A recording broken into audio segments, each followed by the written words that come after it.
उत्तर प्रदेश के अलीगढ़ में एक हैरान करने वाला ऐसा मामला सामने आया है जिसने कहीं ना कहीं उत्तर प्रदेश पुलिस को सवालों के घेरे में खड़ा कर दिया है। एक थाने के अंदर मुस्लिम महिला पुलिस वेरिफिकेशन के लिए अपने पासपोर्ट के लिए गई हुई थी। इसी वक्त दरोगा अपने पिस्टल को लोड कर रहे थे और लोड करते ही जैसे उन्होंने पिस्टल ऊपर को की तो उनके हाथ से गोली चल गई और महिला के सर के पिछले हिस्से में गोली लगी है। महिला को इलाज के लिए अस्पताल में एडमिट कराया गया है। अभी तक उनकी हालत गंभीर बनी हुई है, लेकिन बड़ा सवाल यह खड़ा हो गया है उत्तर प्रदेश पुलिस के ऊपर कि क्या अब उत्तर प्रदेश पुलिस अपने कर्मचारियों को ट्रेनिंग भी नहीं दे रही है और वो भी दरोगा को। उनको यह नहीं मालूम कि किस तरह से पिस्टल को लोड किया जाता है और उसको किस तरह से चेक किया जाता है। सामने महिला खड़ी हुई है, उसकी तरफ नाल करके किस तरह से उसको चेक करने की कोशिश की जाती है, जिसको लेकर कहीं ना कहीं सवाल जरूर खड़े हो रहे हैं। उत्तर प्रदेश पुलिस के ऊपर यह सवाल खड़ा हो रहा है कि किस तरह से क्या समय समय पर इनको हथियार चलाने की ट्रेनिंग नहीं दी जा रही है, क्योंकि कई बार इस तरह के मामले सामने आए हैं उत्तर प्रदेश में भी और बिहार में भी कि जब चलाने का मामला आता है गोली तो उसके बाद या तो वो दगा दे जाता है हथियार या फिर निशाना ठीक नहीं होता है। एक बार फिर से इस घटना के बाद कई तरह के सवालात खड़े हुए हैं और सोशल मीडिया में यह आरोप भी लगाया जा रहा है कि जानबूझ करके ये पिस्टल चलाई गई है। हालांकि ये कह पाना अभी काफी मुश्किल होगा कि क्या इसके पीछे कोई साजिश है या फिर ये एक्सीडेंटल पिस्टल चली है। पुलिस ने एक्शन लेते हुए दरोगा को बर्खास्त कर दिया है, लेकिन फरार चल रहा है दरोगा। इसके साथ ही एक चश्मदीद का बयान भी सामने आया है जिसने कहीं ना कहीं पुलिस कार्रवाई के ऊपर कई तरह के सवालात खड़े कर दिए हैं। सबसे पहले मैं आपको यह वीडियो दिखाना चाहूंगा जिसमें दरोगा ये पूरी हरकत करता हुआ नजर आ रहा है। बाकायदा ये वीडियो सोशल मीडिया पर वायरल है कि किस तरह से पहले उसको लोड करता है और उसके बाद सामने ऐसा लगता है जैसे जानबूझ करके चलाई जा रही है, लेकिन जांच की बात उत्तर प्रदेश पुलिस कर रही है। यह घटना उत्तर प्रदेश के अलीगढ़ की बताई जा रही है, जिसमें वीडियो सामने आया है जो भी आपने देखा। वीडियो के बारे में बताया जा रहा है कि एक महिला अपने पासपोर्ट से संबंधित किसी काम से पुलिस स्टेशन आई थी और अपनी बारी का इंतजार कर रही थी। महिला से कुछ इंच की दूरी पर एक पुलिसकर्मी बंदूक लोड कर रहा था। इतने में गोली चल गई और महिला को लग गई, जिसके बाद वो फर्श पर गिर पड़ी। साथ में उनका पति भी वहां पर पहुंचा था। घायल इशरत नाम की महिला को अस्पताल ले जाया गया, जहां उसकी हालत गंभीर बताई जा रही है। यह दुर्घटना लगभग 2:50 पर हुई। घटना के बाद से आरोपी पुलिसकर्मी फरार है। परिवार ने आरोप लगाया है कि पासपोर्ट वेरिफिकेशन के प्रभारी अधिकारी द्वारा महिला को पैसे के लिए परेशान किया जा रहा था। परिवार ने दावा किया है कि इसके बाद बहस हुई और अधिकारी ने उसे गोली मार दी। वे पासपोर्ट वेरिफिकेशन के लिए पुलिस स्टेशन गई थी, उसे पैसे के लिए फोन आ रहे थे। मेरा नाम है सरदार अहमद। पासपोर्ट की इंक्वायरी के लिए गई थी, उम्रे के लिए पासपोर्ट बनवा रही थी। कहाँ पर बनवा रही? थाना कोतवाली। अच्छा, फिर वहाँ पर पैसों के लिए फोन आ रहा था। पैसे दोगी तो आगे इंक्वायरी बढ़ेगी। इसी चक्कर में किसका फोन आ रहा था? किसका? जो इंक्वायरी ऑफिसर जिसके हाथ में इंक्वायरी थी। अब ये नहीं मालूम कि गोली किसने मारी है। विवाद किस बात पर हुआ? किस बात पर गोली? इशरत निगार के विवाद किस बात पर? गोली किस बात पर लगी? क्या गोली पैसों के लेन देन में हुई है। पैसे कौन मांग रहा था? जो इंचार्ज था इसका इंक्वायरी का। कितने रुपए की डिमांड चल रही है? अब डिमांड नहीं मालूम कितने की थी। उन दोनों के बीच में ही बहस हुई है। मतलब जो भी बात हुई है उन दोनों के बीच में जी, उसके बाद गोली मारी है इनकी। अकेले थी कोई और पुलिस की बेटा है एक, वहाँ पर वो वही कोतवाली में बैठा रखा है उसको। गोली कहाँ लगी है इनके? सर में लगी है। बेटे का नाम क्या? ईशान अहमद। अच्छा, इनकी उम्र कितनी रही हो? कहाँ के लिए पासपोर्ट बनवाने जाने के लिए? उम्रे के लिए पासपोर्ट बनवा रही थी। उम्र करीब 55 साल। अच्छा, उम्रे के लिए पासपोर्ट रहने वाली है? तुर्कमान गेट। इस 55 वर्षीय महिला घायल के रिश्तेदार जिशान ने कहा है कि उनके बीच बहस हुई, पता नहीं किसने उसे गोली मार दी। हमें पैसे की मांग के बारे में नहीं पता। महिला उम्रा के सादत के लिए, उम्रा अदा करने के लिए सऊदी अरब जाने के लिए प्लानिंग कर रही थी। इसी वजह से उन्होंने ये पासपोर्ट का आवेदन किया था और पासपोर्ट का जो आवेदन किया था उसके बाद जाहिर सी बात है, हर कोई जानता है कि पुलिस वेरिफिकेशन के नाम पर पैसा जरूर वसूलती है। जो आरोप लगाया जा रहा है, हालांकि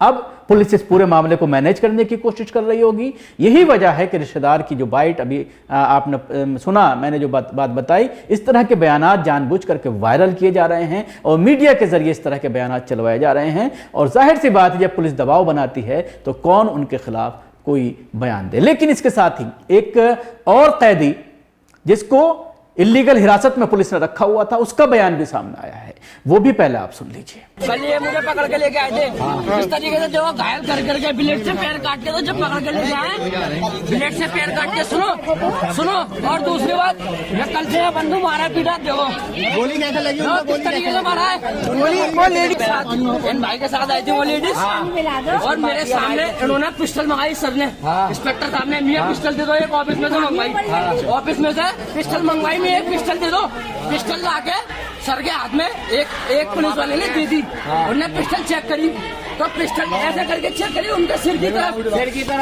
कैसे, मैं चेक कर रहा हूँ, वो ये कह रहे थे अरे सर ऐसे चेक करे उनकी तरफ, अरे कोई हंसी में आ गए, असली गोली चल जाएगी, इतनी देर में गोली चलाई, वो मर गई, वो गिर गई भाई, खून निकल हॉस्पिटल है तुम्हारे सामने की बात है। सुनो जब मैंने कही नहीं, सुनो जब मैंने कही नहीं, अरे बोलने दो अरे बोलने दो यार, जब मैंने कही नहीं, चुप, जब मैंने कही नहीं, मैं वीडियो यहाँ से निकाल के यहाँ से निकाल के इसमें बंदी कर दिया, देखो इसमें बंदी कर दिया, इसमें बंदी कर दिया, अरे तू गवाही नहीं देगा, तू मार देंगे साले,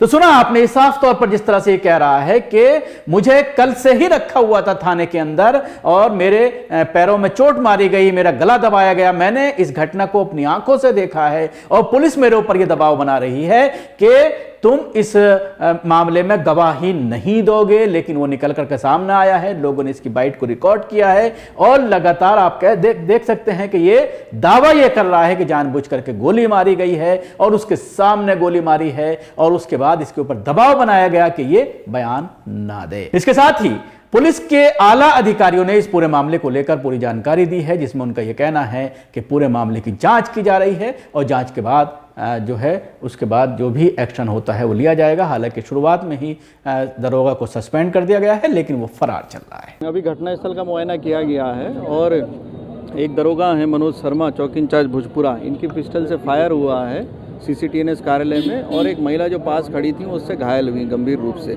अस्पताल में उनको देखा गया है, वहाँ बेस्ट इलाज उनको चिकित्सक अभी दे रहे हैं और इनके परिजनों से भी हमारी बात हुई है। बताया गया कि वो पासपोर्ट वेरिफिकेशन के काम से आई थी, वहीं कार्यालय में वो महिला के बेटे भी थे और पास में एक अन्य व्यक्ति भी था और पुलिस के भी एक कर्मी वहाँ पे मौजूद था। तो सबसे जो बात की है, गोली क्यों चली है ये कारण स्पष्ट नहीं है, इसके लिए टीम लगा दी गई है यहाँ पर वरिष्ठ अधिकारियों की उसमें लीडरशिप में। और इसमें जो ये आरोपी दरोगा है इसको तत्काल रूप प्रभाव से जो है निलंबित कर दिया गया है और उसके विरुद्ध विभागीय जांच भी संस्थित कर दी गई है और मुकदमा दर्ज करने के आदेश दे दिए गए हैं। ये एक लापरवाही और अनुशासनहीनता की श्रेणी में तो आता ही है, यह एक आपराधिक कृत्य की श्रेणी में भी आता है। इसलिए अब जो पीड़ित परिवार है उसके साथ पूरा पुलिस परिवार भी खड़ा है और हम लोग पूरी कोशिश कर रहे हैं कि डॉक्टर की टीम उनको बचा लें।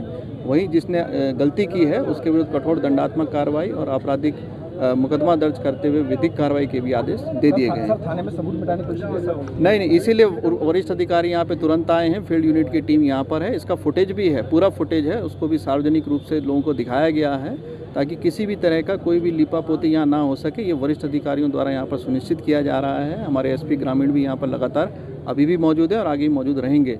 तो अलीगढ़ के ये SSP थे कलानिधि नेथनी ने कहा है कि इंस्पेक्टर मनोज शर्मा को उनकी लापरवाही के कारण तत्काल प्रभाव से निलंबित कर दिया गया है और उनके खिलाफ आपराधिक मामला दर्ज किया गया है। घायल महिला का डॉक्टर की टीम द्वारा इलाज किया जा रहा है। घटना की फुटेज की फील्ड यूनिट द्वारा जांच की जा रही है। कलानिधि नेथानी ने कहा है कि महिला के सर में पिछले हिस्से में चोट लगी थी। इस मामले की जांच के लिए टीमें गठित कर दी गई हैं और आरोपी पुलिसकर्मी के खिलाफ कड़ी कार्रवाई की जा रही है। तो यह था पूरा मामला जो कहीं ना कहीं गरमाया हुआ है। सोशल मीडिया पर जबरदस्त इस पूरे मामले को लेकर बहस छिड़ी हुई है और सवाल यह खड़ा हो रहा है कि अगर पैसे नहीं देंगे तो क्या फिर उसको गोली मार दी जाएगी, जिस तरह का आरोप कुछ रिश्तेदारों के जरिए लगाया गया है। लेकिन अब सवाल यही है कि क्या अब इसके बाद कोई सख्त कार्रवाई की जाएगी इस पुलिसकर्मी के खिलाफ, क्योंकि फरार चल रहा है। अभी तक उसकी कोई सुराग पुलिस नहीं लगा पाई है। शुक्रिया आपको, हमारी कोशिश कैसी लगी जरूर बताएं। हमारे यूट्यूब चैनल को सब्सक्राइब करना ना भूलें, इसके साथ ही बेल आइकन जरूर दबाएं। अगर आप वीडियो फेसबुक पर देख रहे हैं तो पेज को लाइक करें, उसके साथ ही फॉलो भी करें। धन्यवाद।